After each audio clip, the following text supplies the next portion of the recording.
باب ابو سفیان اور ہرقل کا مکالمہ۔ ترجمہ: ہم کو ابو الیمان حکم بن نافع نے حدیث بیان کی، انہیں اس حدیث کی شعیب نے خبر دی، انہوں نے زہری سے یہ حدیث سنی، انہیں عبید اللہ بن عبداللہ بن عتبہ بن مسعود نے خبر دی کہ عبداللہ بن عباس سے ابو سفیان بن حرب نے یہ واقعہ بیان کیا کہ ہرقل شاہ روم نے ان کے پاس قریش کے قافلے میں ایک آدمی بلانے کو بھیجا، اور اس وقت یہ لوگ تجارت کے لیے ملک شام گئے ہوئے تھے، اور یہ وہ زمانہ تھا جب رسول اللہ صلی اللہ علیہ وسلم نے قریش اور ابو سفیان سے ایک وقتی عہد کیا ہوا تھا۔ جب ابو سفیان اور دوسرے لوگ ہرقل کے پاس ایلیا پہنچے جہاں ہرقل نے دربار طلب کیا تھا، اس کے گرد روم کے بڑے بڑے لوگ، علماء، وزراء، امراء بیٹھے ہوئے تھے۔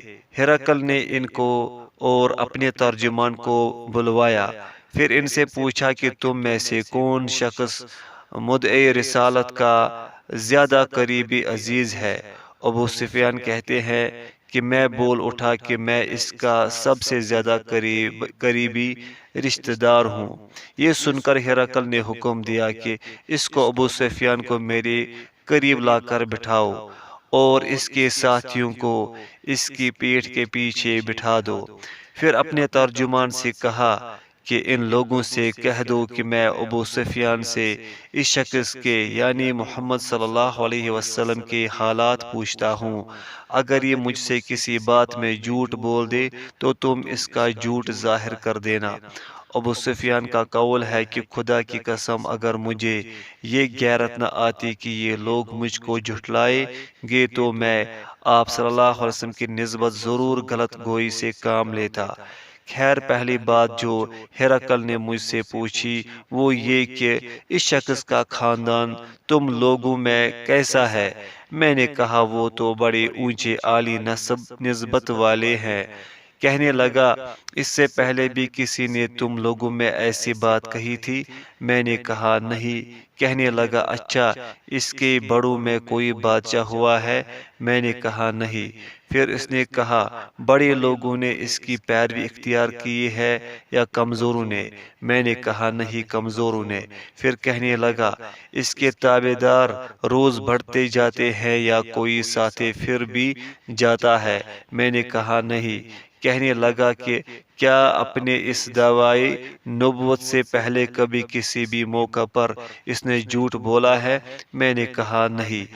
اور اب ہماری اس سے صلح کی ایک مقررہ مدت ٹھہری ہوئی ہے، معلوم نہیں وہ اس میں کیا کرنے والا ہے۔ ابو سفیان کہتے ہیں میں اس بات کے سوا اور کوئی جھوٹ اس گفتگو میں شامل نہ کر سکا۔ ہرقل نے کہا کیا تمہاری اس سے کبھی لڑائی بھی ہوتی ہے؟ ہم نے کہا کہ ہاں۔ بولا پھر تمہاری اور اس کی جنگ کا کیا حال ہوتا ہے؟ میں نے کہا لڑائی ڈول کی طرح ہے، کبھی وہ ہم سے میدان جنگ میں جیت لیتے ہیں اور کبھی ہم ان سے جیت لیتے ہیں۔ ہرقل نے پوچھا وہ تمہیں کس بات کا حکم دیتا ہے؟ میں نے کہا وہ کہتا ہے کہ صرف ایک اللہ ہی کی عبادت کرو، اس کا کسی کو شریک نہ بناؤ، اور اپنے باپ دادا کی شرک کی باتیں چھوڑ دو، اور ہمیں نماز پڑھنے، سچ بولنے، پرہیزگاری اور صلح رحمی کا حکم دیتا ہے۔ یہ سب سن کر پھر ہرقل نے اپنے ترجمان سے کہا کہ ابو سفیان سے کہہ دے کہ میں نے تم سے اس کا نسب پوچھا تو تم نے کہا کہ ہم میں عالی نسب ہے، اور پیغمبر اپنی قوم میں عالی نسب ہی بھیجے جایا کرتے ہیں۔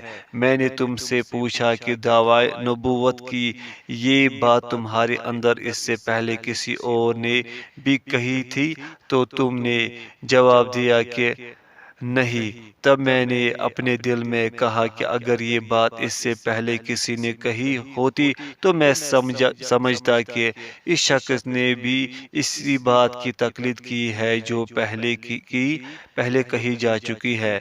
میں نے تم سے پوچھا کہ اس کے بڑوں میں کوئی بادشاہ بھی گزرا ہے؟ تم نے کہا کہ نہیں۔ تو میں نے دل میں کہا کہ ان کے بزرگوں میں سے کوئی بادشاہ ہوا ہوگا تو کہہ دوں گا کہ وہ شخص اس بہانہ اپنے آبا و اجداد کی بادشاہت اور ان کا مالک دوبارہ حاصل کرنا چاہتا ہے۔ اور میں نے تم سے پوچھا کہ اس بات کے کہنے یعنی پیغمبری کا دعویٰ کرنے سے پہلے تم نے کبھی اس کو دروغ گوئی کا الزام لگایا؟ تم نے کہا کہ نہیں۔ تو میں نے سمجھ لیا کہ جو شخص آدمیوں کے ساتھ دروغ گوئی سے بچے وہ اللہ کے بارے میں کیسے جھوٹی بات کہہ سکتا ہے۔ اور میں نے تم سے پوچھا کہ بڑے لوگ اس کی پیرو ہوتے ہیں یا کمزور آدمی؟ تم نے کہا کمزوروں نے اس کی اتباع کی ہے۔ تو دراصل یہی لوگ پیغمبروں کے متبعین ہوتے ہیں۔ اور میں نے تم سے پوچھا کہ اس کے ساتھی بڑھ رہے ہیں یا کم ہو رہے ہیں؟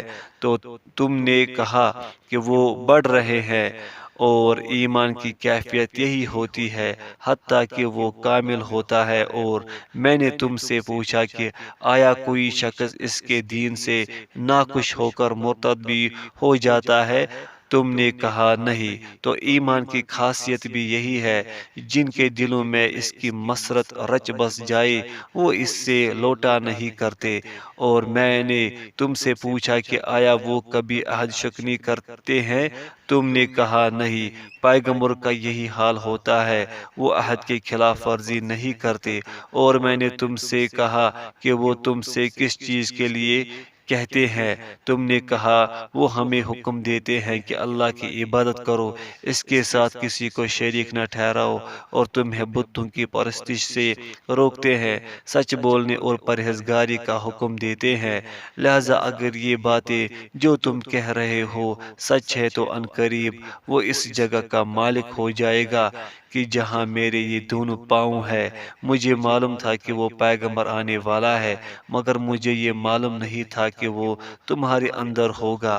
اگر میں جانتا کہ اس تک پہنچ سکوں گا تو اس سے ملنے کے لیے ہر تکلیف گوارا کرتا۔ اگر میں اس کے پاس ہوتا تو اس کے پاؤں دھوتا۔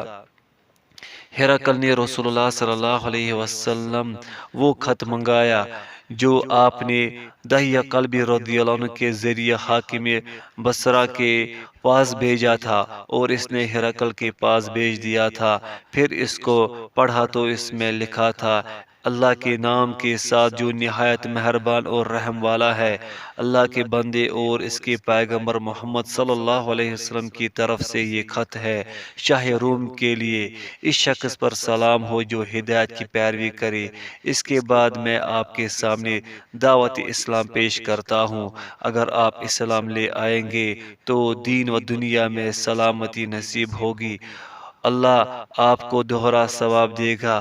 اور اگر آپ میری دعوت سے روگردانی کریں گے تو آپ کی رعایا کا گناہ بھی آپ ہی پر ہوگا۔ اور اے اہل کتاب، ایک ایسی بات پر آ جاؤ جو ہمارے اور تمہارے درمیان یکساں ہے، وہ یہ کہ ہم اللہ کے سوا کسی کی عبادت نہ کرے اور کسی کو اس کا شریک نہ ٹھہرائے، اور نہ ہم میں سے کوئی کسی کو خدا کے سوا اپنا رب بنائے۔ پھر اگر وہ اہل کتاب اس بات سے منہ پھیر لے تو مسلمانوں، تم ان سے کہہ دو کہ تم مانو یا نہ مانو، ہم تو ایک خدا کے اطاعت گزار ہیں۔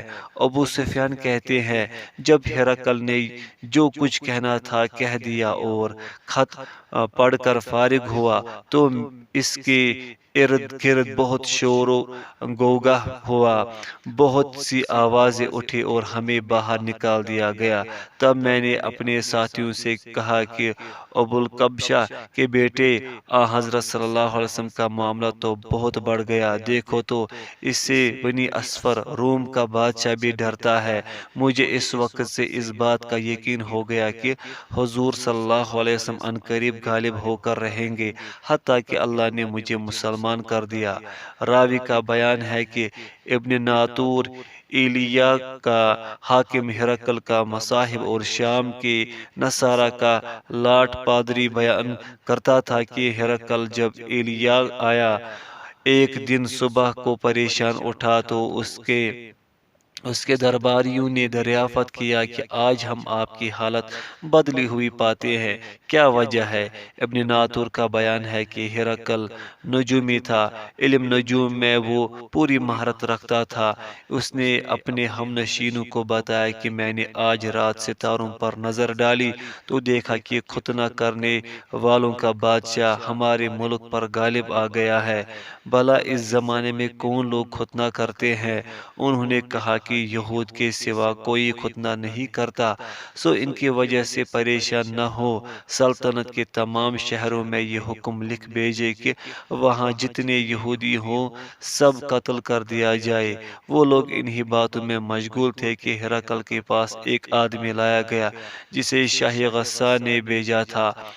اس نے رسول اللہ صلی اللہ علیہ وسلم کے حالات بیان کیے۔ جب ہرقل نے سارے حالات سن لیے تو کہا کہ جا کر دیکھو وہ ختنہ کیے ہوئے ہے یا نہیں۔ انہوں نے اسے دیکھا تو بتلایا کہ وہ ختنہ کیا ہوا ہے۔ ہرقل نے جب اس شخص سے عرب کے بارے میں پوچھا تو اس نے بتلایا کہ وہ ختنہ کرتے ہیں۔ تب ہرقل نے کہا کہ یہی محمد صلی اللہ علیہ وسلم اس امت کے بادشاہ ہیں جو پیدا ہو چکے ہیں۔ پھر اس نے اپنے ایک دوست کو رومیہ خط لکھا اور وہ بھی علم نجوم میں ہرقل کی طرح ماہر تھا۔ پھر وہاں سے ہرقل ہمس چلا گیا۔ ابھی ہمس سے نکلا نہیں تھا کہ اس کے دوست کا خط اس کے جواب میں آ گیا۔ اس کی رائے بھی حضور صلی اللہ علیہ وسلم کے بارے میں ہرقل کے موافق تھی کہ محمد صلی اللہ علیہ وسلم واقعی پیغمبر ہے۔ اس کے بعد ہرقل نے روم کے بڑے آدمیوں کو اپنے ہمس کے محل میں طلب کیا اور اس کے حکم سے محل کے دروازے بند کر لیے گئے۔ پھر وہ اپنی خاص محل سے باہر آیا اور کہا، اے روم والو، کیا ہدایت اور کامیابی میں کچھ حصہ تمہارے لیے بھی ہے؟ اگر تم اپنی سلطنت کی بقا چاہتے ہو تو اس نبی کی بیعت کر لو اور مسلمان ہو جاؤ۔ یہ سننا تھا کہ پھر وہ لوگ وحشی گدھوں کی طرح دروازوں کی طرف دوڑے مگر انہیں بند پایا۔ آخر جب ہرقل نے اس بات سے ان کی یہ نفرت دیکھی اور ان کے ایمان لانے سے مایوس ہو گیا تو کہنے لگا، ان لوگوں کو میرے پاس لاؤ۔ جب وہ دوبارہ آئے تو اس نے کہا، میں نے جو بات کہی تھی اس سے تمہاری دینی پختگی کی آزمائش مقصود تھی، سو وہ میں نے دیکھ لی۔ تب یہ بات سن کر وہ سب کے سب اس کے سامنے سجدے میں گر پڑے اور اس سے خوش ہو گئے۔ بالآخر ہرقل کی آخری حالت یہی رہی۔ ابو عبداللہ کہتے ہیں کہ اس حدیث کو صالح بن قیسان، یونس اور معمر نے زہری سے روایت کیا ہے۔